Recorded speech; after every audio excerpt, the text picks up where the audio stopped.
Bagaimana kegiatanmu hari ini? Apa semua berjalan dengan baik? Sambut Taehyung ketika Ian baru keluar dari klinik.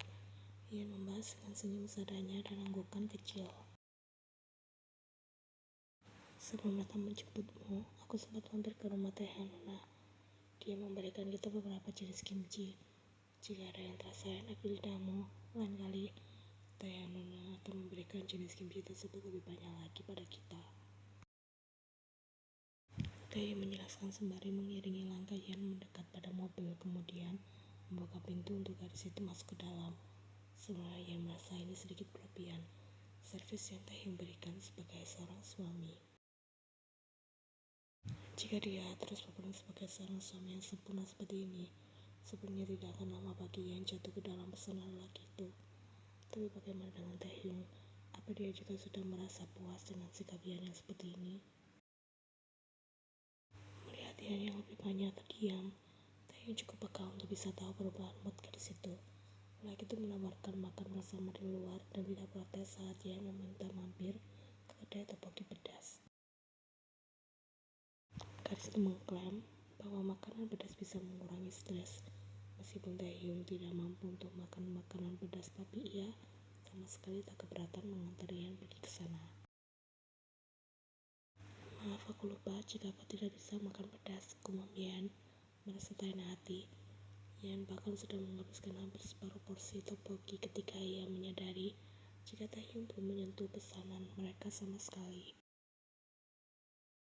Bukan masalah besar, aku suka hanya dengan melihatmu makan, balas Taehyung. Jangan seperti itu, akan aku pesankan satu porsi yang tidak pedas untukmu. Tapi di sini sudah ada 2 porsi, sayang sekali jika harus buang-buang makanan. Aku akan. Tangan Taehyung segera berhenti di udara akibat tangkapan tangan Ian. Ia tahu Taehyung sedang menempatkan diri sebagaimana mestinya, karena mengerti Ian adalah sosok yang benci buang-buang makanan. Karena menghabiskan masa kecilnya hingga dewasa berada di panti asuhan, Ian sangat menghargai makanan apapun setelah dulu pernah merasakan hidup serba kekurangan hingga susah makan bersama anak-anak lainnya dan juga para pengasuh. Aku bisa habiskan semuanya, ucap Ian. Sebanyak ini? Tanya Taehyung terkejut. Ini tidak terlalu banyak, ada beberapa kesempatan saat aku pergi bersama Eunbi. Masing-masing dari kami akan pesan 2 porsi, jadi aku sudah terbiasa. Taehyung cukup merasa takjub dengan pengakuan sang istri karena ia senang dengan karakter gadis itu yang doyan makan. Merasa lebih gampang saja jika harus dibawakan sesuatu sebagai buah tangan saat ia pulang dari perusahaan. Sebenarnya apa yang membuatmu kelihatan lesu saat baru keluar dari klinik tadi? Tanya Taehyung penasaran. Pasalnya ia sempat melihat ada 2 kubu ketika ia memutuskan berjalan sendirian, sementara teman Ian yang lainnya tertinggal di belakang dan berbisik-bisik seolah tengah membicarakan gadis itu. Aku tidak akan memaksamu menjawab jika memang kau tidak mau bercerita, lanjut Taehyung. Anggap saja kau hanya lelah karena pekerjaan seharian ini, balas Ian, masih belum ingin menjelaskan hal tersebut. Terkesan tidak penting juga harus membicarakan perlakuan Subin pada Taehyung, karena bagi Ian, ia dan Subin sudah selesai. Ian tak akan pernah menerima pinangan Taehyung kala itu, jika saja bayang-bayang serta kenangan akan Subin masih terus saja mengganggunya. Setelah pulang ke rumah nanti, kalau istirahat saja, besok kau bisa bangun tidur agak siang, biar aku yang siapkan sarapan, balas Taehyung. Tidak perlu sampai seperti itu, aku masih sanggup untuk menyiapkan sarapan kita berdua besok pagi, telah Ian. Kalau begitu, aku akan bantu saja. Ian pada akhirnya menjawab dengan anggukan. Tidak baik jadinya jika ia terus menolak kebaikan Taehyung. Hanya bisa bersyukur ia bisa memiliki suami yang pengertian persis seperti surat perjanjian yang telah mereka sepakati bersama. Ian sudah gila di Sinara. Bagaimana bisa dia tiba-tiba memutuskan untuk menikah? Terlebih suami dari gadis itu lihat cukup baik, tampan, dan juga mapan. Bagaimana bisa Ian mengenal lagi seperti itu? Terlihat jauh lebih baik daripada Subin. Diamlah, tegur Subin yang sudah berbaring di atas ranjang sembari memejamkan kedua matanya. Kenapa kau merasa menyesal karena mantan kekasihmu itu sudah bisa move on darimu, sebenarnya? Saat Jangan kita memburu, kau berpikir masih memiliki Yen untuk menjadi tempatmu kembali. Kau meyakini jika selamanya Yen tak akan bisa bertemu dengan lelaki lain selain dirimu. Tapi ternyata dugaanmu keliru. Lanjut gadis itu. Subin sudah menatap Nara kesal. Nada pandanganmu, sentaknya. Bukankah justru kau yang merasa kesal melihat Yen pada akhirnya bisa merasa bahagia? Kau sengaja merebutku darinya, karena tak ingin dia memiliki kehidupan yang lebih baik darimu. Apa yang kau katakan? Nara tak bisa menahan rasa geramnya. Apa kau sudah gila? Kasih tidak bisa menyangkal perkataan Subin, karena semua yang pemuda itu katakan adalah kenyataan.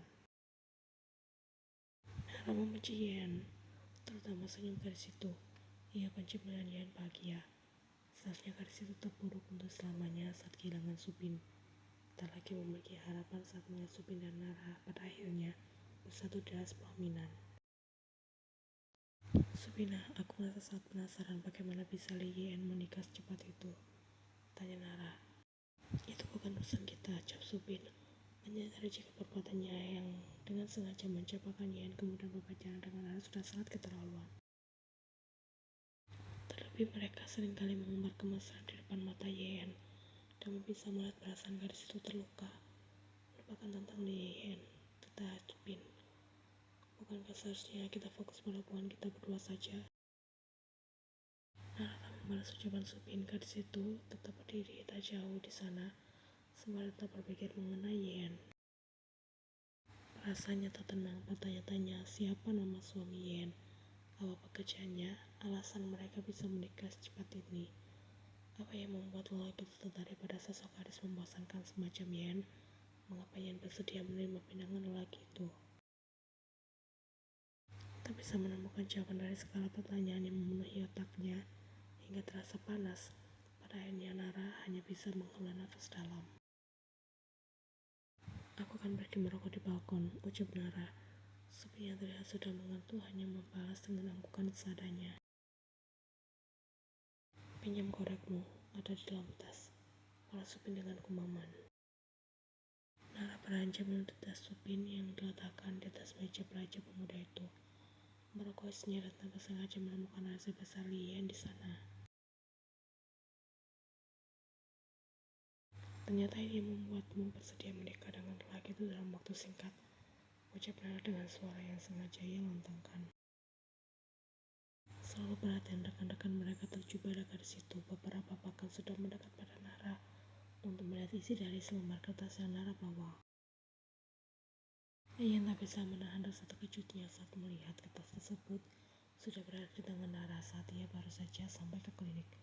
Nara sengaja menunggu kedatangan Yen untuk mulai mengintimidasi gadis itu. Nara ia kembalikan. Subin hampir merebut kertas tersebut, namun Nara lebih gesit untuk menghindar. Sebentar Subina, rekan-rekan kita sudah penasaran, ingin mengetahui apa yang tertulis di sini, bahas Nara. Jangan membuat keributan dan kembalikan kertas tersebut pada Yen. Tetanya merasa geram. Yen sudah mendengus di sana, menatap Subin dengan datar.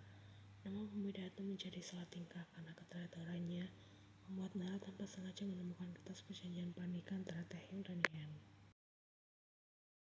Aku bersumpah sudah berniat mengembalikannya padamu, namun Nara menemukannya terlebih dahulu, ucap Subin merasa tak enak hati. Haruskah aku percaya? Tanya Yen sudah merasa muak. Bukankah kau selalu berbagi pada Nara apapun itu yang kau miliki? Jadi tak heran jika kertas itu bisa sampai ke tangan Nara. Kau tidak percaya padaku? Balas Subin agak kesal. Ia sudah berusaha bicara sejujurnya, namun balasan Yen justru seperti ini. Karena kertas itu sudah ada di tanganmu, silakan baca saja. Aku juga merasa penasaran, poin mana yang membuatmu merasa terganggu? Dan apakah aku adalah pihak yang merasa dirugikan karena sudah menerima pernikahan ini tentang Yen? Nara sudah menatap Yen dengan sinis di sana. Dari semua poin yang telah ia baca dan pahami, Yen memang tidak mengalami kerugian sama sekali. Gadis itu justru sangat beruntung dengan adanya pernikahan ini. Hampir segala hal yang ada di sini, Nara menganggap kertas tersebut dengan sedikit meremasnya, adalah tentang uang. Sekarang ketahuan kan? Kau hanya gadis matre yang rela melakukan apapun demi uang, lanjut gadis itu. Kau bisa hidup tanpa uang, Naraya? Ian balas bertanya dengan tenang. Rekan-rekannya mulai berbisik-bisik, entah itu mencibir Ian atau bahkan membenarkan ucapan gadis itu. Kau kasihan sekali, Ian. Demi uang, kau rela menjual sisa hidupmu pada seorang laki asing yang belum kau kenal sebelumnya, balas Nara. Selain uang, di dunia ini ada hal yang juga penting dalam sebuah hubungan, yaitu cinta. Suamimu itu sudah mencintaimu, kan? Entah hal apa yang membuatnya tiba-tiba memilihmu untuk dijadikan seorang istri. Ucap Nara merasa kali ini Yen tak akan bisa menyangka lagi. Aku tidak bisa menjelaskan dari sudut pandang suamiku, tapi jika itu aku bersedia menikah dengannya karena dia adalah lelaki yang sudah siap untuk menikah, jelas Yen. Cinta bisa saja terkikis seiring dengan berjalannya waktu, namun seorang lelaki yang sudah siap untuk menikah sudah jelas mengerti apa posisi, juga hal apa yang harus ia lakukan setelah berikan untuk membuat rumah tangga ini berjalan dengan sebagaimana mestinya, lanjutnya. Kau memang pandai melihat peluang dan memanfaatkan keadaan, sindir Nara. Jika kau menjadi aku, apa kau akan menolak lelaki dengan semua janji yang telah ia tulis dalam hitam di atas putih? Dan semua hal itu sangat menguntungkanmu? Tanya Yen. Jangan samakan aku dengan sepertimu. Aku gadis yang memiliki prinsip dan setia pada pilihanku. Aku tidak akan mengkhianati Subin semudah itu, balas Nara. Itu yang lebih dulu mengkhianati aku demi kau. Kau dengan sengaja terus saja menggodanya. Jadi kedepannya aku hanya akan melihat apa aku memang gadis yang memiliki prinsip serta setia. Ian sudah berdiri dari tempat duduknya. Ia berjalan ke arah Nara, kemudian merebut kertas perjanjian pernikahan tersebut. Berhentilah mengurusi hidupku. Apa kau sangat terobsesi padaku hingga setelah berhasil merebut Subin dariku? Kau masih saja belum merasa puas untuk terus mengusikku, lanjutnya. Nara sudah menunjukkan raut tak sukanya terobsesi, kau bilang. Jujur saja aku sudah muak melihat wajahmu. Mari berinteraksi dengan sewajarnya saja. Jangan mengusikku lagi karena aku bisa membalas lebih kejam daripada yang kau bayangkan, balas Yen. Mungkin selama ini kau mengira aku hanya seorang gadis yang lemah. Aku tidak begitu, Naraya. Aku hanya berusaha untuk menahan diri demi kebaikan bersama. Tapi ternyata aku bukan sosok gadis yang menginginkan hubungan yang damai, melainkan mencoba terus-menerus membuat keributan. Aku tidak harus mengalah untuk gadis sepertimu. Kedepannya, aku tidak akan menahan diri lagi jika kau masih sama saja seperti ini. Balas yang panjang sebelum pergi dari sana. Benar apa kata Lien? Apa salahnya dengan menikah jika memang kita sudah siap? Bisik salah satu rekan mereka. Sebenarnya suami Lien lelaki yang cukup baik. Jika bertemu dengan lelaki seperti itu, aku juga bersedia untuk menikah muda. Lanjut yang lainnya. Naraya, aku membuat suasana di antara kita jadi menegang. Setelah kejadian ini, aku baru menyadari jika selama ini kau hanya ingin menjatuhkan Lien, tuduh rekannya. Apa yang kalian katakan, aku hanya, sudahlah, setelah Subin, yang kemudian berjalan menghampiri Nara. Ayo kita pergi dari sini. Pergi begitu saja, aku belum menjelaskan pada mereka, telah Nara tak terima. Hal yang paling baik untuk kau lakukan saat ini hanya diam. Tidak peduli meskipun banyak ucapan buruk tentangmu keluar dari mulut teman-teman. Klarifikasi yang kau berikan hanya akan memperkeruh suasana. Bisik Subin memberikan penjelasan pada gadis itu.